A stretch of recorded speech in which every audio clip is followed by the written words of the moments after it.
Chapter 15. Then all the tax collectors and the sinners drew near to him to hear him.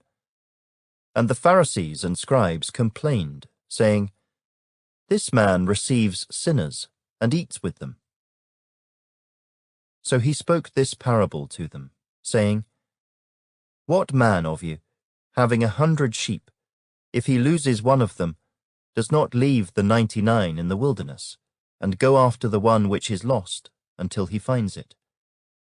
And when he has found it, he lays it on his shoulders, rejoicing. And when he comes home, he calls together his friends and neighbors, saying to them, 'Rejoice with me, for I have found my sheep which was lost.' I say to you that likewise there will be more joy in heaven over one sinner who repents than over 99 just persons who need no repentance. Or what woman, having 10 silver coins, if she loses one coin, does not light a lamp, sweep the house, and search carefully until she finds it? And when she has found it, she calls her friends and neighbors together, saying, 'Rejoice with me, for I have found the piece which I lost.' Likewise, I say to you, there is joy in the presence of the angels of God over one sinner who repents." Then he said, "A certain man had 2 sons, and the younger of them said to his father, 'Father, give me the portion of goods that falls to me.' So he divided to them his livelihood. And not many days after, the younger son gathered all together, journeyed to a far country, and there wasted his possessions with prodigal living.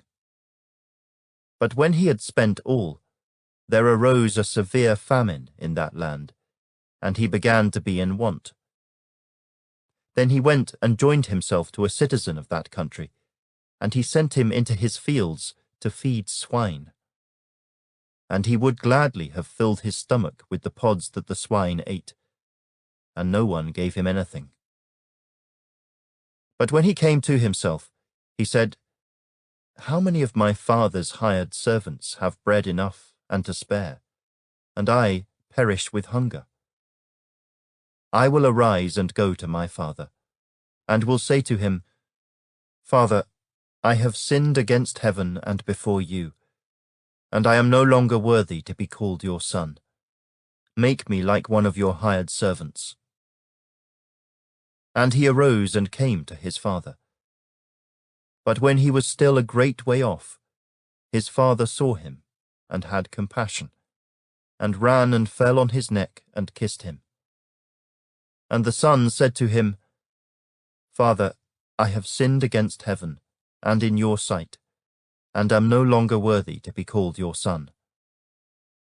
But the father said to his servants, 'Bring out the best robe and put it on him, and put a ring on his hand and sandals on his feet. And bring the fatted calf here and kill it, and let us eat and be merry.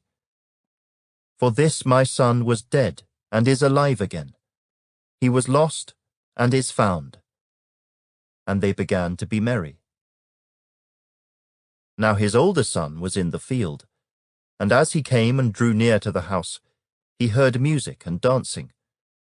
So he called one of the servants and asked what these things meant. And he said to him, 'Your brother has come, and because he has received him safe and sound, your father has killed the fatted calf.' But he was angry and would not go in. Therefore his father came out and pleaded with him. So he answered and said to his father, 'Lo, these many years I have been serving you. I never transgressed your commandment at any time.